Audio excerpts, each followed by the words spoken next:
So, before Martin Luther, wala pa teaching eh. Wala teaching ang Christian Church concerning anang sula Eskriptura. Sa hinungdan nga diin, wala po na gitudlo ni Kristo o sa mga apostol.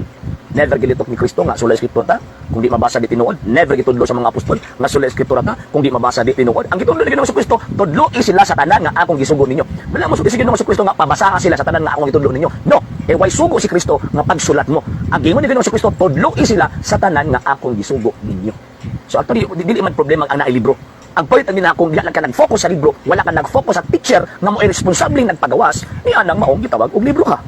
Higala, magbantay ta karong panahon na dagan kaayo magtutudlo nga dili na magtub-an sa kamatuoran gikan sa balaang kasulatan. Kay matud pa niining usa ka CFD nga kuno si Kristo, ang mga apostoles ug ang mga Kristohanon wala magtudlo gikan sa balaang kasulatan. Niya ang tubag Lucas 24:44 o 45 si Kristo nagtudlo gikan sa kasulatan. Unsay giingon ni Kristo?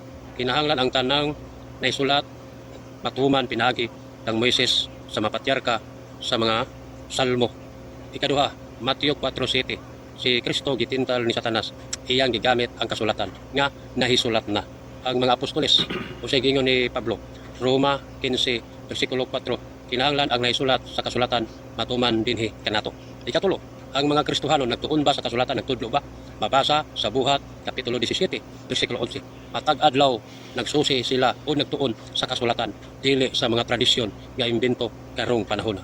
Inaot atong nasabtan, balik ka sa Biblia kay naa diri ang pundasyon sa kamaturan ug labaw sa tanan ang atong kaluwasan. God bless. Walay sama ang pagkamangingilad ni ining maong gitawag og mga tawahan na concerning sa pagpresentar sa doktrina agitudlo sa mga apostol ug sa mga kamatuoran nga diin gisulti sa ato ang Ginoong Jesucristo ug sa ato ang gitawag og presentation. Tiyaw mo na gamay ligas sa iyahang gipangsulti ug sa ako ang gisulti. Nya katong gamay nga ligas sa iyang gisulti mao to ang iyang gipadako kay para ingnon nga insakto siya ug mali ang ato ang gitawag og presentation. Ang atong presentation klaro kaayo. Ang presentation nato, ang atong gisulti diha sa balaang kasulatan way gitudlo ang Ginoong Jesucristo ug ang mga apostol nga sula Eskriptura. Mao na atong gisulti. Wa ta miingon nga bawal ang magkutlo or bawal ang magtuon concerning sa balaang kasulatan. Ang akong gisulti, bawal or wala gitudlo ni Kristo sa mga apostol kanang Bible alone or sula Eskriptura. Abi ninyo giunsa pagligas-ligas ining ato ang higalang mangingilad concerning sa gitawag og faith. Iya lang giligas Abi nimo sing gisulti, ato daw kunong gisulti, iyahatang giakusahan nga nanudlo daw kuno ta nga di bawal daw magtudlo concerning sa scripture. Mo nang gipangkot niyang sita sa Biblia, Saint Luke chapter 24, Saint Matthew chapter 4 verse 7, Saint Romans chapter 15 verse 4, and Acts of the Apostles chapter 17 verse 11 nga sumala pa niya nagkutlo daw kuno ang mga apostol kanudog even si Kristo nagkutlog kasulatan. Mo man akong isyu? Dili man naman akong isyu. Ang akong isyu klaro, ang Kristo ug ang mga apostol wa magtudlo og sula Eskriptura og bisan gani ang mga apostol kaniadto si Kristo nagsunod sa tradisyon sa mga Hudyo. Number 2, sa gipangkutlo nga sita Saint Luke chapter 24, Saint Matthew chapter 4 verse 7, Romans chapter 15 verse 4 and Acts of the Apostles chapter 17 verse 11, wa kay mabasa din na nga niingon ang Kristo, niingon ang mga apostol nga Bible alone lang ta, sula Eskriptura lang ta. Wala kay mabasa ni anang maong sitasa. Ingon pa niya napay pakapin, wa daw nagtudlo mahitungod sa tradisyon. Wa ni mo gibasa ang tibuok Biblia. Diba? 2 Thessalonians chapter 2 verse 15, unsa may gisulti ni San Pablo, hopti ninyo ang mga tradisyon nga among gitudlo kaninyo pinaagi sa pulong ug sa sulat. So diya palang daan, musukuan pa ba, nag-cherry picking lang nimo mga tawhan na kay para ihaom sa ilahang gitawag og pagtulunan. So ang gipangkutlo nga sita suway mabasa diha nga sula Eskriptura and at the same time sa kana nga panahon dili pa kumpleto ang Biblia. Kay na kumpleto ang Biblia, patay na ang mga apostol. Ang katapusang apostol na matay si St. John the Evangelist, mao ang nakasulat sa katapusang libro sa Bagong Testamento kanang Book of Apocalypse or Book of Revelation, mga around 90 to 99. 97 to 99 AD.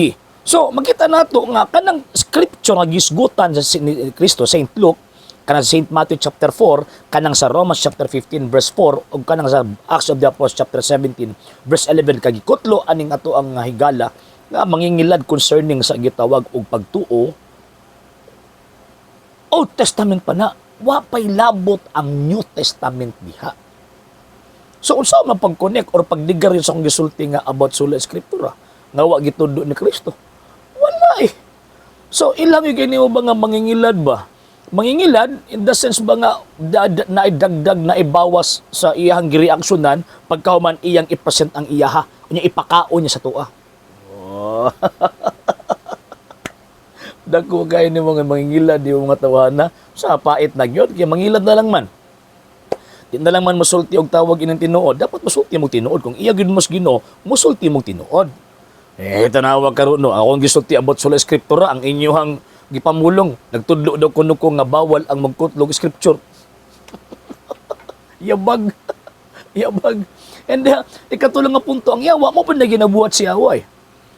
O tanawa, unsa may nahitabo ni tawag anang ni Adan og ni gitawag og ni Eva, nagyapon dagdag bawas sa pamulong sa Dios. Ningon ang Ginoong Dios nga ayaw mo kaon ni anak kay mamatay mo, ningon ang Yawa, dili. Di mo kaon mo anak, di mo mamatay. Mahisama mo sa Dios. Opo ning mong tawhana. Na ay dagdag, na ay bawas.